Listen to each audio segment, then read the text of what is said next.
नमस्कार।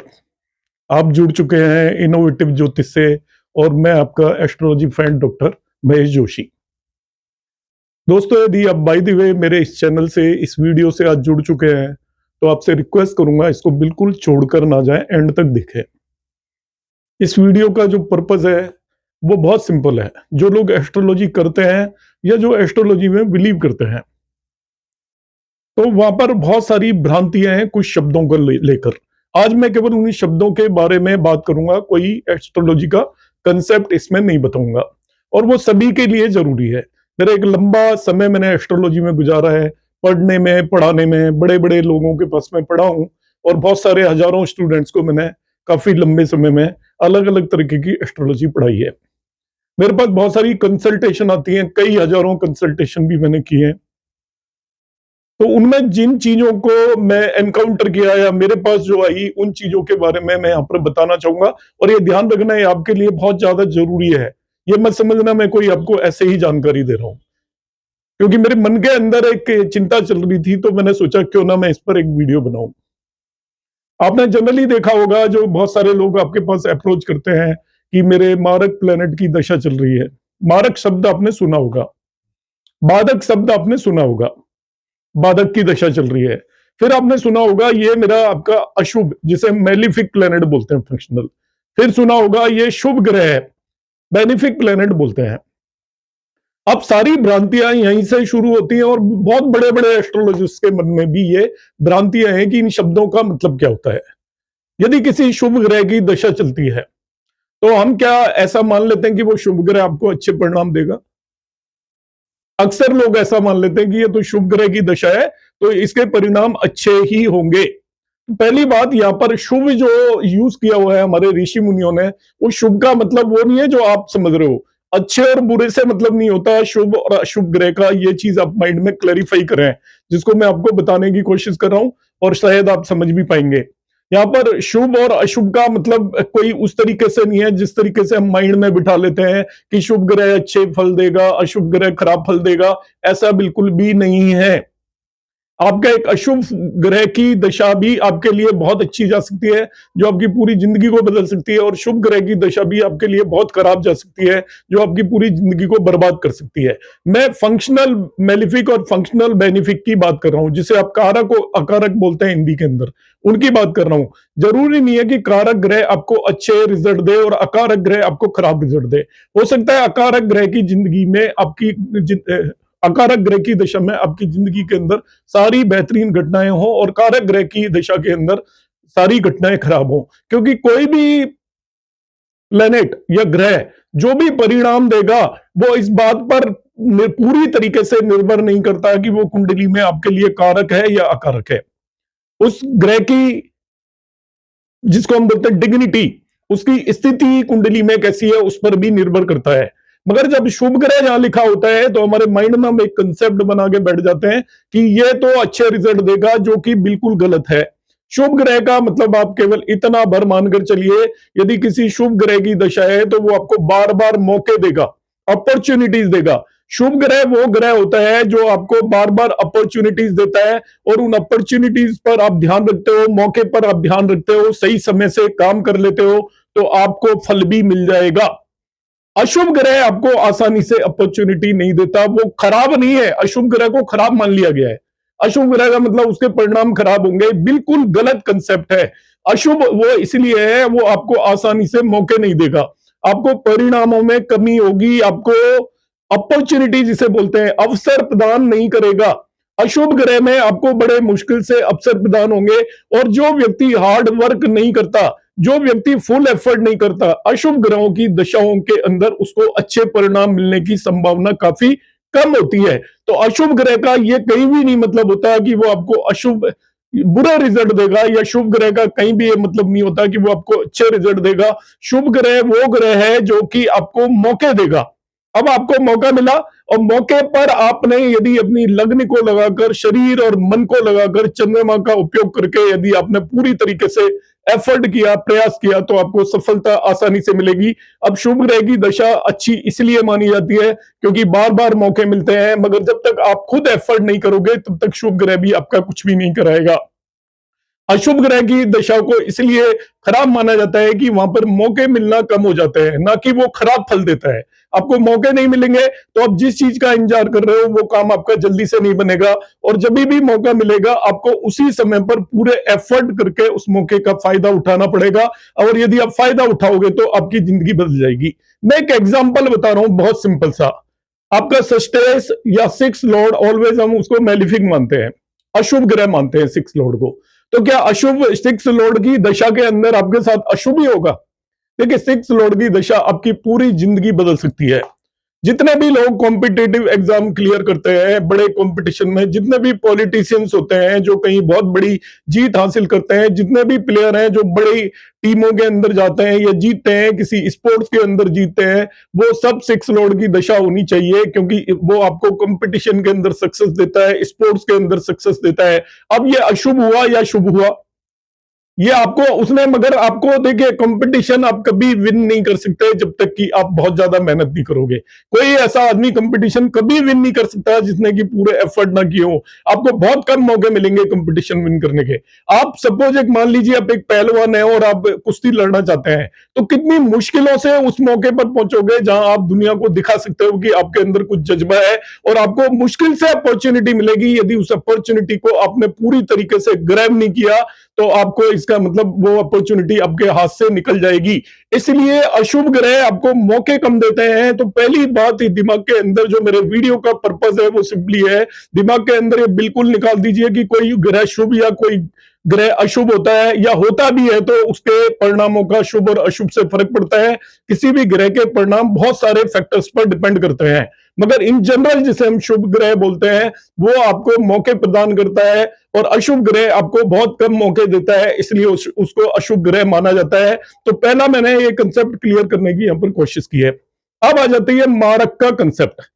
बहुत सारे मेरे पास क्वेश्चंस आते हैं, कितने ही जो लोग यूट्यूब पर वीडियो देखते हैं और बड़ी बड़ी इंस्टीट्यूट से कोई आचार्य है, कोई विशारद, ये डिग्री लेकर बैठे हुए हैं, मगर मारक का मतलब ही बिल्कुल गलत सब लोग लगाकर बैठे हुए हैं। मारक का मतलब जो मृत्यु देता है, ये किसने कहा? आपका कौन सा प्लेनेट मारक नहीं होता है, बताइए आप मुझे। आपके सभी प्लेनेट मारक होते हैं, ए टू जेड। आप किसी भी प्लेनेट की दशा में मृत्यु आ सकती है, आपको लग्न लॉर्ड की दशा में मृत्यु आ सकती है, 10th लॉर्ड की दशा में मृत्यु आ सकती है, मैं मारक को कंसीडर ही नहीं कर रहा।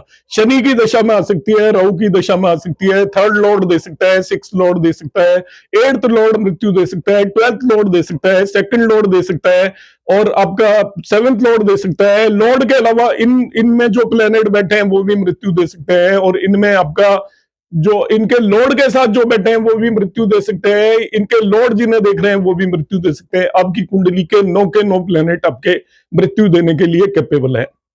मारक की दशा आते ही आप क्यों डर जाते हो? 2nd लॉर्ड भी मारक होता है और 7th लॉर्ड भी मारक होता है। अब 2nd लॉर्ड का काम आपके परिवार कुटुंब को देना है, आपको खाना देना है, भोजन देना है, आपको धन संपत्ति देनी है।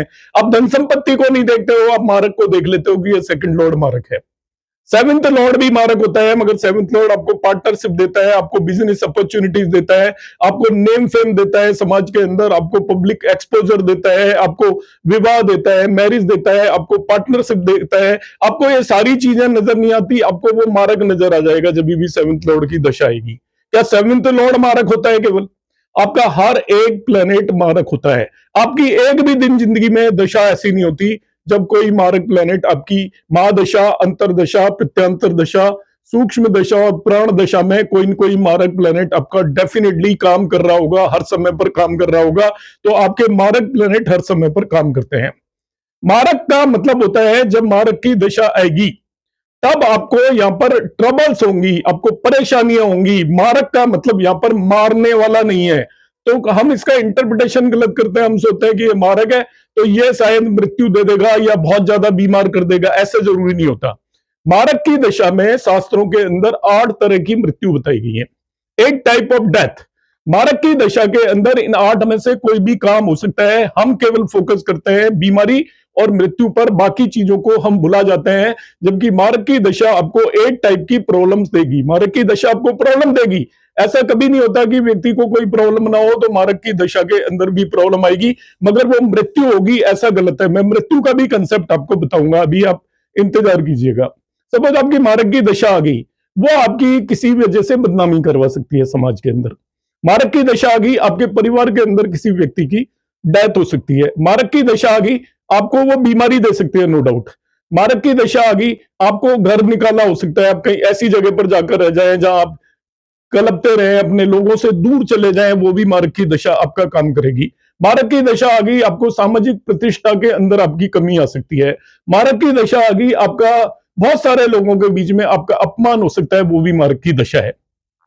मारक ये नहीं कह रहा कि वो कुछ नहीं बिगाड़ता, मगर हम जिस तरीके से उसको इंटरप्रेट करते हैं वो मारक नहीं होता। मारक का मतलब मार देने वाला नहीं होता। शास्त्रों में 8 तरह की मृत्यु है, आपका अपमान भी अपना आप में मृत्यु है। हो सकता है आपको कहीं पर अपमान सहना पड़े, तो अपमान सहना पड़ेगा, मगर हम ज्यादा चिंतित अधिकतर लोग होते हैं वो ये होते हैं कि भाई अब इसमें तो हम मरी जाएंगे। मेरे पास कितने सारे प्रश्न होते हैं कि मेरे पास तो मारक की दशा हो गई। जो लोग मारक को मारक यूज करना चाहते हैं, उन्हें किसी भी व्यक्ति की आयु निकालना आना चाहिए, लॉन्जिविटी कैलकुलेट करना आना चाहिए। जब तक आपको आयु निकालना नहीं आता तब तक प्लेनेट मारेगा नहीं आपको, जो भी उसकी दशा आएगी बाकी चीजें करेगा, मगर मृत्यु का समय निश्चित है आपका। और मृत्यु केवल आपकी दशाओं पर निर्भर नहीं करती, ट्रांजिट पर भी निर्भर करती है। और आपको मैं एक सरप्राइजिंग बात बताता हूं, मजे की बात बताता हूं, कि मृत्यु होने में आपके 10वें भाव का बहुत इंपॉर्टेंट रोल होता है, जो कोई कंसिडर ही नहीं करता। 10th हाउस की दशा जरूर होगी किसी न किसी स्टेज पर, क्योंकि वो कर्मों का अंत होता है। आपकी जो असल मृत्यु होती है, जिसे हम डेथ बोलते हैं, वो कर्मों का अंत होता है। जबकि सेकंड लॉर्ड और 7th लॉर्ड की दशाओं के अंदर कर्मों का अंत नहीं होगा। जब तक 10वें भाव का इन्वॉल्वमेंट नहीं होगा तब तक मृत्यु नहीं हो सकती। जब भी किसी की व्यक्ति की मृत्यु होती है तो कुछ मैं आपको दशाएं बता रहा हूं, आपकी महादशा, अंतरदशा, प्रत्यांतर दशा, सूक्ष्म दशा, प्राण दशा, एट ए टाइम 5 तरीके की दशाएं चल रही होती हैं।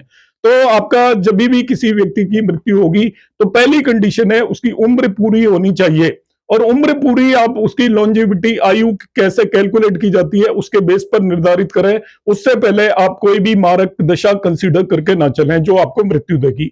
अब आपने उम्र कैलकुलेट कर ली, उम्र कैलकुलेट करने के बाद जब उस उम्र खत्म होने पर आप किस किस की दशा आएगी, आपका मारक प्लेनेट होना चाहिए, आपका बाधक प्लेनेट होना चाहिए दशाओं में, आपका लग्न लॉर्ड होना चाहिए, आपका 10th लॉर्ड होना चाहिए। जब तक ये चारों प्लेनेट एक साथ दशाओं में ऑपरेट नहीं करेंगे तब तक आपकी डेथ नहीं हो सकती।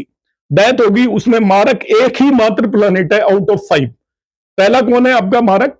फिर आपका बाधक प्लेनेट भी उसके अंदर इन्वॉल्व होना चाहिए, चाहे उसकी प्रत्यांतर दशा हो, चाहे उसकी सूक्ष्म दशा हो, चाहे उसकी आपकी अंतरदशा हो। फिर तीसरा आपका 10th लॉर्ड, 10वें भाव का स्वामी भी बहुत इंपॉर्टेंट है। और लग्न लॉर्ड, इन 4 प्लेनेट की जब तक दशा आपकी एक साथ नहीं आएगी तब तक किसी भी व्यक्ति की डेथ नहीं हो सकती। अब यहां पर हम देखते हैं कि भाई दी आपने किसी की कुंडली लगाई और आपने देखा नहीं इसकी डेथ में तो 4 नहीं आई, आप समझ लीजिए उसके बर्थ टाइम में 1-2 मिनट आप आगे पीछे करोगे तो प्राण दशा इन्वॉल्व हो जाएगी, होगी जरूर इन्वॉल्व, मगर 10th हाउस के कभी भी डेथ नहीं होती। बिकॉज मृत्यु का मतलब होता है एंड ऑफ कर्मास।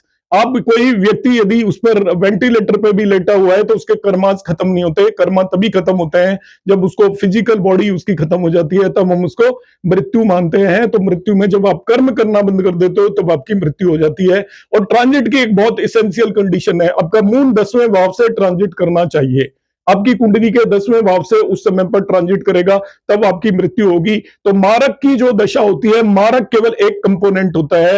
आप 10th लॉर्ड की दशा में भी चिंतित हो सकते हो, आपके लग्न लॉर्ड की दशा में भी चिंतित हो सकते हो, बाधक की दशा में भी चिंतित हो सकते हो, और किसी भी प्लेनेट की दशाओं के अंदर आप चिंतित हो सकते हो। शनि की दशा ऑलवेज मारक की तरह एक्ट करती है। आपके जितने भी अशुभ ग्रह हैं सबकी दशा मारक हो सकती है। इसलिए कभी भी आप मारक जैसी चीजों पर ज्यादा फोकस ना करें, ना चिंता करें, ना अपने क्लाइंट्स को मारक के बारे में बताएं, ना आप कभी भी किसी वीडियो को देखकर कि मारक की दशा हो रही है उससे प्रभावित हो रहे हैं, उसे आप सेकंड और 7th लॉर्ड की तरह देखें और सेकंड हाउस से रिलेटेड चीजों पर आप फोकस करें, 7th हाउस से रिलेटेड चीजों पर आप फोकस करें। आपको वो किसी भी तरीके की परेशानियां देंगी, वो कोई भी प्लेनेट दे सकता है। आपको 5th लॉर्ड की दशा भी हार्ट डिजीज दे सकती है, पंचमेश की दशा दे सकती है, लग्नेश की दशा आपको कोई भी बीमारी दे सकती है, आपकी नवमेश की दशा भी आपको डिजीज दे सकती है। इसलिए इनमें आपको इन मारक जैसे वर्ड से चिंतित होने की जरूरत नहीं है। तो मैंने यहाँ पर 3 छोटे छोटे शब्दों को क्लैरिफाई करने की वो कोशिश की है। सबसे पहले शुभ और अशुभ ग्रहों को हम इस तरीके से ले लेते हैं कि शुभ ग्रह अच्छे ही रिजल्ट देंगे, अशुभ ग्रह बुरे ही रिजल्ट देंगे। ये बिल्कुल मिसकंसेप्शन है, बिल्कुल भी 1% भी सही बात नहीं है। दूसरी बात, आप ये कहते हैं कि मारक की दशा आ गई तब मृत्यु होगी, ऐसा जरूरी नहीं है। मृत्यु के लिए 5 प्लैनेट इन्वॉल्व होते हैं, 5 दशाएं होती हैं जब व्यक्ति की मृत्यु होती है, ट्रांजिट होता है। तो 5 दशाओं में आपका मारक भी होना चाहिए, बाधक भी होना चाहिए, 10th लॉर्ड भी होना चाहिए, लग्न लॉर्ड भी होना चाहिए। 4 ये प्लैनेट तो आपके कंपलसरी है ही, तभी किसी व्यक्ति की डेथ होगी। तो मैंने एक छोटा सा प्रयास किया है, यदि आपको ये पसंद आए हो तो इसको आप आगे अपने दोस्तों के पास शेयर कर सकते हैं। नमस्कार, धन्यवाद।